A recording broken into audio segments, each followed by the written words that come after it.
like to welcome you back to the Conscious Crew podcast. I'm DJ Marty, and today we've got Rodney Ryan in the studio along with Arena.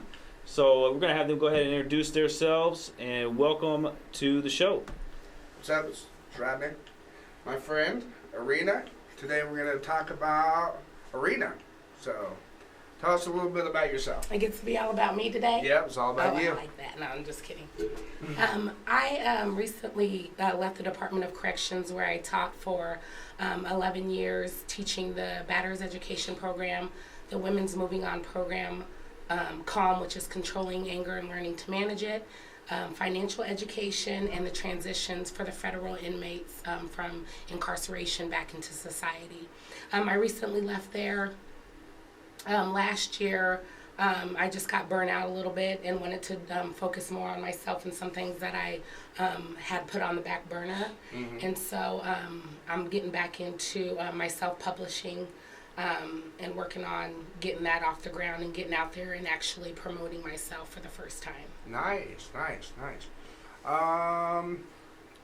So you said you're doing self-publishing. What have you done already? I know you were talking about your book. You want to tell us a little bit about that? Yeah, the first book that I ever self-published was called Hoarding Pennies. Mm-hmm. And it just hits on the fact that how important our financial security is. And a lot of times, you hear that people have nothing. They want to tell you that they don't have anything to save.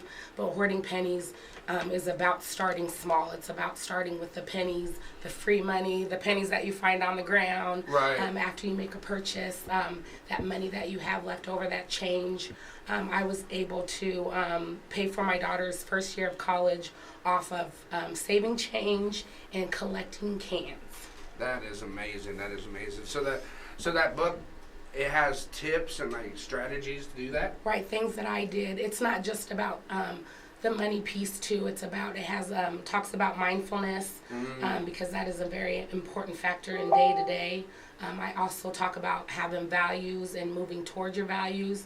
If you value health and education in a home, what moves are you making to push you toward those goals and those values? That's beautiful. That is beautiful. So, do you have any other books that you're working on, or? I currently just finished This Chick Has Baggage. Right. We talked about that a little bit. Yes, it's a comedy, but it talks about each topics of baggage that we deal with in a daily basis. Mm-hmm. What happened was once I left the state and left corporate America, I was kind of left sitting around like trying to find my identity. Mm-hmm. And for so many years I was the federal community program monitor for the state of Iowa, and that was such a big title and a big it's a big job. To live up to. Right. And I had all these responsibilities and I felt important. And so when I left the state, it was just like I lost my identity there for a little bit. And I was like, who am I? And I was trying to find myself, and I didn't realize that who I was a mother, a daughter, a wife, a friend, and that was my identity. And once I realized I could find comfort in being those, and I didn't need this big title, I was able to kind of find some balance. Right. So I wrote This Chick Has Baggage because I also realized during that time all the stuff that I've been carrying around all these years, I don't know how I did it on a daily basis. Mm-hmm. It was just like, whether you have emotional baggage, the ex baggage, I was in an abusive relationship, being a single mother, I was carrying all this stuff around, and I needed to put it down because I can't be my best self for my family if I'm carrying around this stuff every day, because come to the end of the day, I'm tired, I'm wore out, and I'm not my 100% authentic self at that point. I'm beat. Yeah. Well, so you feel like that book helped you to heal a lot? Yes, it did, and it just kind of makes fun of it. It's got a comedy. Sometimes that's the best way to do it. You gotta laugh. I tell people a lot that jokes are, comedy or laughing is like the best medicine. Laughing is a healing power absolutely, for sure. Absolutely. 100% for sure. And that's why I kind of did it. I've never done anything like that, but I put that comedy spin on it. because I just wanted people to laugh, but also know that, you know, there's that fear baggage, there's guilt baggage, there's just so many different types of baggage, but you have to know and acknowledge it in order to start healing and fixing it. That, well said. Well said. I couldn't have said that better myself. Okay, so I'm a type of person, I'm super fascinated on how people think. So I love to read like autobiographies and self-help books and stuff like that. So I was going to ask you, do you have like a mantra? Like one that really sticks out to you, or something that you kind of live by, or?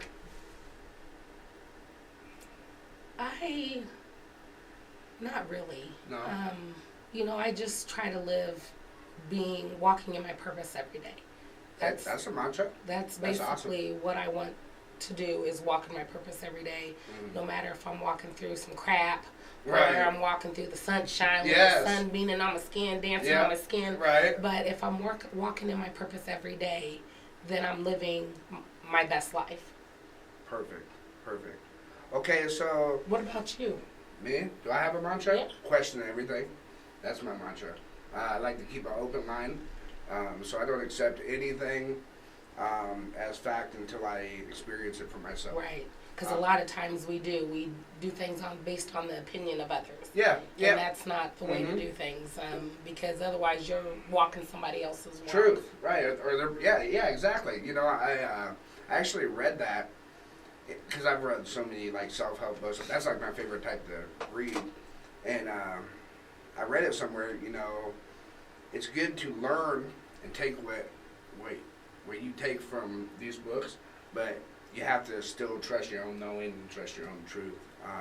So that's what I do. I try to question everything. Got a good question. For anybody out there that's listening, they might want to publish a book. Do you want to give us like a light rundown on how to do that? It actually, when I first started the self-publishing process, I had no idea what I was doing. Right. It took me forever. But it is on Kindle Direct Publishing. They lay it out for you so well that you can't mess it up. It's once you learn and kind of research some of the questions that they're asking you, if you know your IBSN numbers, things like that. But if you know the gist of publishing, not of publishing, the gist of using a computer, then you're going to be able to publish on Kindle. Awesome. And ask questions. People who have, if you know someone who's self-published before, ask questions. Get on there. They have like a group where people can go in and ask questions and get answered. Just make sure you are utilizing the services that are available. The self-publishing, I use a lot of Fiverr. Are you familiar with them? You told me about it. Yeah. A little bit. But Yeah. just in case anybody's listening that doesn't know about it, you can tell us about it. Fiverr is amazing. I get my covers done on there. I get my editing done on there. It's reasonably priced. The people are amazing. But I do use them for a lot of my cover art and things like that as well. Nice. Okay, so do you have like any advice for people who are aspiring to write, or? Just write. A lot of times people will come up to me and they'll tell me, you know, I want to write this book, I got this idea, but the first important thing is to actually put it down on paper. Even if it doesn't make sense to you, just put it down on paper, write your thoughts down, just kind of start brainstorming and then go from there. But if you keep saying, I'm going to do it, and then you don't take any initiative, you're never going to get it done. Right. But by just committing even 5 minutes a week, you know, a few minutes a day, at the end of the day, just jotting down your thoughts or any things that have popped in your head, that's going to get the ball rolling and get you to where you're thinking about it more often. Yeah, you can start the process. You definitely inspired me when we were talking on the phone. I was driving, and you're like, well, just use your voice to text. Yes. And I got a little bit going. You said, like, on your way to work or on You your got way to home. use every moment that you can, Yeah. and that's a moment. Yeah. So a lot of times we're driving, and if you're not like rocking out like me, I'm doing my own episode in the car. Right. But when I'm not, I will do a voice to text, and then when I get home, email it to myself, copy and paste it, and I finished a paragraph or a few pages in a matter of driving to the store, picking up my kids from somewhere. Absolutely. Because they keep me on the run. Oh, yeah. Oh, those kids keep us going, don't they? Okay. Did you have authors that like were like that author really made me want to write?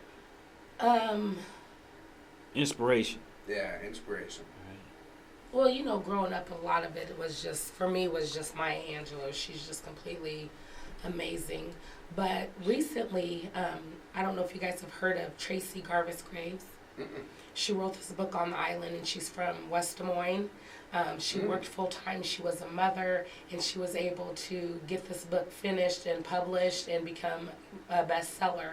And she inspired me a little bit because I felt like if we're out working every day, being moms, doing all this stuff, and you can still get what you want to get done, yeah, then there's absolutely. no excuses for nobody. That's right. That's We're right. doing it. I love it. I love it. Because, you know, we wear a lot of hats Yeah. every day. You Yeah. know, we're the mom, the cook, the doctor, the chauffeur, Uber, you know, we're all of it. And Counselor, advisor. Yeah. I know, surgeon. Yeah. Right. Right. Okay. Well. So I got a question though. You said you worked with the state doing some domestic violence and things like that. Yes, sir.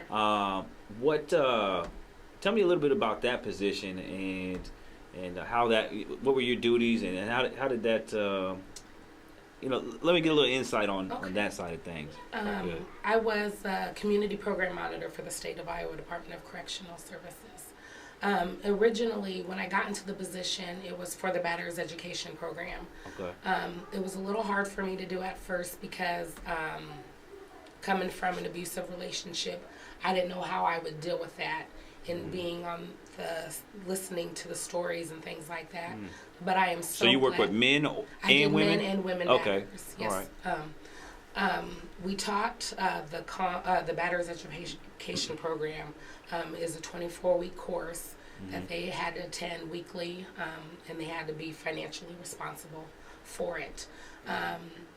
It was a grow time for me, being in there and listening to these stories and getting a better understanding of what society doesn't get to see. I had a guy who was in our Batters Education Program, and a lot of times you know why they're there, but this guy honestly did not know why he was there. Him and his wife were having an argument. And so if me and you were standing here having an argument, found out his wife was cheating, took her cell phone and threw it up against the wall. That doesn't sound too crazy. Right. But people aren't aware that carries charges with it. Right. And so all of a sudden he's like, I didn't hit my wife, why am I here? But knowing that ended up having a charge with it, which was the intimidation charge. Yeah. A lot of people aren't familiar with that. Yeah. And what kids don't find out that their boyfriend or girlfriend is cheating and break their phone. Right. You yeah. know, and even though you shouldn't break the phone, it is intimidation. But if they were aware of that situation, would they have done that? Well, see, and that's what we're about is awareness. So I'm glad that you brought that up. Hopefully, maybe a viewer will see this, and that will add to to think about that before, because I wouldn't know that. Right.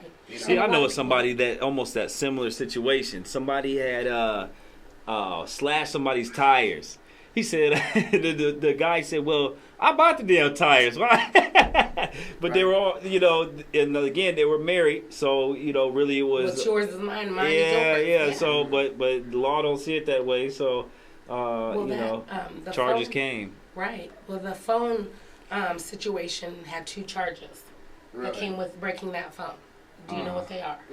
I would guess. Let me see. Obstruction, like emergency. You can't stop somebody from calling the police. So there's a fight going on. You can't stop them. Right. And, And you're absolutely right, but a lot of people don't know that. Yeah. It's intimidation and then disconnecting or failure to allow communications to 911. So he ended up with 2 charges, and I use that story because today's society, that doesn't seem, you hear people all the time. You see people get mad and bust the phone and break the phone, but they need to be aware that comes with consequences. Yeah. And I think That's a good another insight. thing, Yeah, you I know, would have never done that. see with the domestic violence, like you're saying, every situation is so unique because you know, by rights, if a woman puts hands on you, you know, it should be the same. Now, the police and different people may handle it differently depending, but by rights, you know, you're supposed to have it's supposed to be both ways. Yeah. I would say like today's society, though, it seems that like they're gonna say, you know, oh, he's being a punk. You know, if you let your girl smack you upside the head, you call the police. You know, I'm gonna say, Rodney, oh, come on, man. Right. You know, Yeah. I'm gonna judge you on it, but Right. you shouldn't. You know, Yeah. because if it happens to you, you can't. You know, we can't go around smacking everybody in the head. So Right. we got to be held all to the same standards. And Absolutely. two, with the women's education program, that was something different for me too. Mm-hmm. Originally, when we started, we had a couple classes of 10, a couple times a week. By the time I had went over to work with the feds, we were full to the max. I mean, Mm-hmm. it has picked up a lot. But the thing about the women's education that was hard for me is that a lot of times they were getting beat on and beat on and beat on. And then the first time they decide to fight back, They got in trouble. they got in trouble, you know.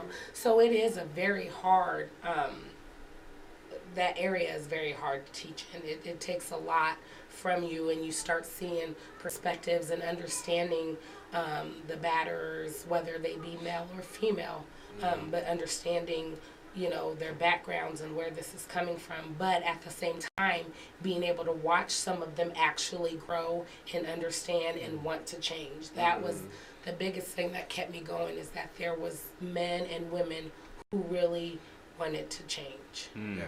Right. You know, I would say it seems like a lot of people. Domestic violence is kind of it happens everywhere, but it's more seems to be more prominent in the lower income neighborhoods. Am I right? I mean, you're the professional here, but to me, I would say, you know, it becomes it's not shouldn't be a lifestyle, but you know. The bills aren't paid. You know, it's a building lot of frustration. frustrations, Yeah. Financial, that's the Finan- biggest Yeah, one. financial, Yeah. you know, or kids, you know, oh, you're not gonna let me see, you know, broken home, you know, type of situation, It's things like that. Yeah, the drug and alcohol use Oh, yeah, too. Because drugs and alcohol, A lot of sure. times, you know, people are coming from those backgrounds are hurting. And so they self-medicate by using the drugs and the alcohol, which in return you got two people drinking and hostile, you know, you're going to end up with some problems. But that's education, going back and educating these people and helping them learn that there's more to life than just this, and healing them. But a lot of times it's just easier to put them in jail, and they're not really Right. getting the help that they Let's throw them in need. jail, make them pay us some Right. money, Right. and maybe they'll figure it out. So I have a question. So let's say somebody is watching our podcast and they're in a situation where they feel like there's a potential for it to be domestic violence. Is there resources that you can think of, or that we could post underneath this podcast Yeah, so they can reach out and get help? yeah, Children and Families of Iowa, United Way, they all have different programs. I know Lutheran has different types of groups and things like that. But there are a lot of things out there that, you know, are offering help and guidance. But I definitely would recommend Children and Families of Iowa, because they have a good understanding of a lot of the violence and situations that people can be put in. Okay, awesome. And that would be if one or the other felt they had to kind of do it discreetly. Right. They could do that. And I know that, like, on some of the, when you go to some of the websites, they have like a hidden button, and if all of a sudden someone was behind you or you didn't want somebody to see, you can just hit that button and it kind of takes you away from where you Perfect. Thank you. That's another insight that could be very helpful to people. And, oh, sorry. No, that's okay. And touching on another thing Marty had said about the financial and those situations, the bills not being paid, that's comes back again to the financial education, you know, helping people get that savings where their life is not so stressful, that they're dealing with, being hungry, not having clothing, the proper clothing for their kids, all that builds up and just adds to those situations. And I heard that the worst times for domestic violence or for any kind of family disputes is actually around the holidays. Now, we just came out of the holidays, and I didn't see anything on my side, so that's a blessing, and I'm glad that we're all coherent, and everyone had a happy holidays that I'm aware of. But it's those expectations. People have raised expectations. Well, Aunt Susie gonna come over. We're gonna have this for dinner, this, and this. Well, then somebody forgot to get the turkey. Right. So then you get upset. And all those expectations that you had in your head. Same thing with birthdays and all. Anything that's a long weekend. Plus everybody overindulging on the those special times and the holidays. So, I'm sure that plays a role in it too. Yeah, the holidays for sure, because too, a lot of times depending on the weather, you're being cooped up. Sure. And then again, stress will be added to it with the whole dealing with the family. And then a lot of times people are missing loved ones over the holidays as well. So they start that self-medicating, and it just kind of leads to a lot of domestic violence issues during that. When you really mixing a lot of personalities too around the holidays, because you might not have seen the family since last year, and then you guys get back together, and but they did something foul 8 months ago, so you're been doing a lot of mixing there, but or Karen brings her new boyfriend, and it wasn't what you expected, right, yeah, so you get to judging. So it's important to keep these things in mind, and being mindful. Be mindful of all these things. That way, we're still going to have the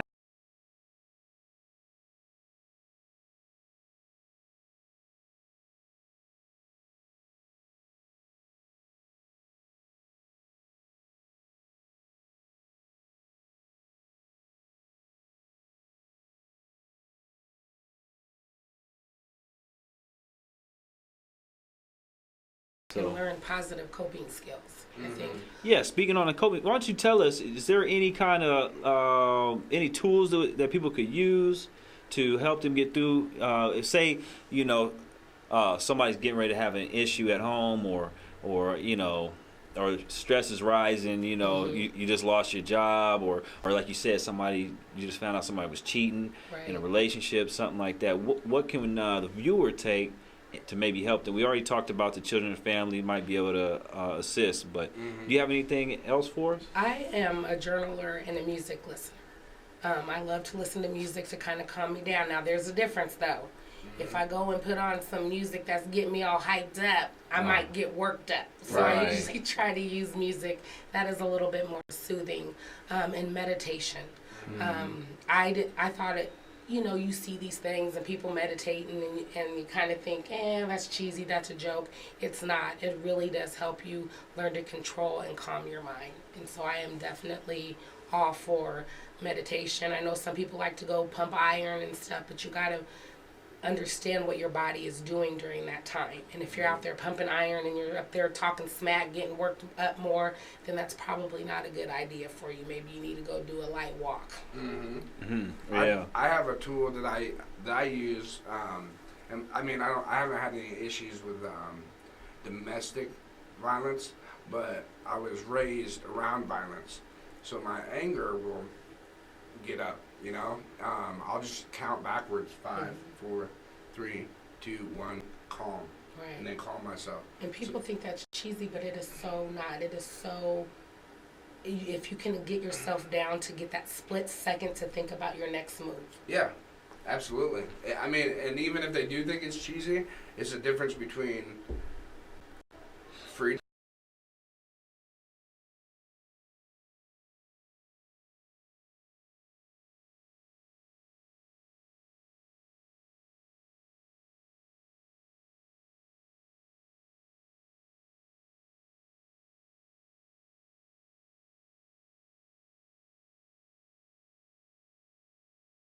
Causing, just go take some time to yourself, and then come back at it. Think about it more tomorrow. Sometimes it takes me 3 days out there. If something happens, I'll be pondering, in the back of my mind.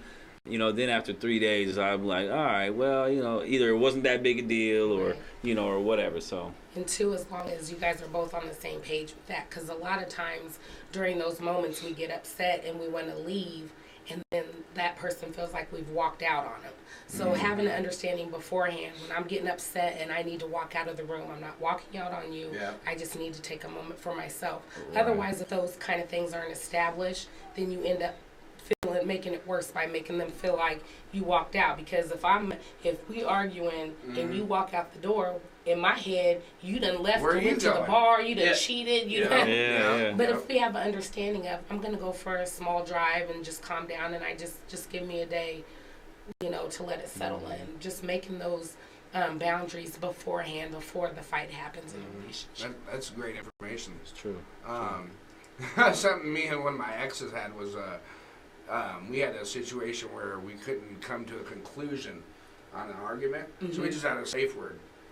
I can't remember what the word was. But That's awesome. It was a safe word that we just said, okay, we agreed to disagree. Right. We're strong-minded people. Let it go. Right? You know? That's pretty awesome. Yeah. It might be a tool that people could use. True.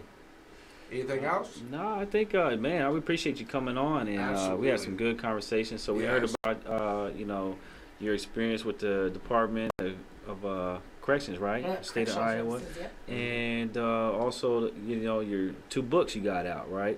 So if somebody wanted to find your book to read more about it, how could they do that? My book, Hoarding Pennies, is actually published under Helen Horn on Amazon. And then This Chick Has Baggage is published under Arena Horn on Amazon as well. All right, so y'all heard it. Arena Horn on everything. Yeah. Amazon and... You said Amazon on Yeah. both? Okay, perfect. Yeah, I'm sorry, yes. Yeah, sorry. So, yeah, look her up on Amazon and be sure to check out her book. Thank you so much for coming on. Thank you for having me.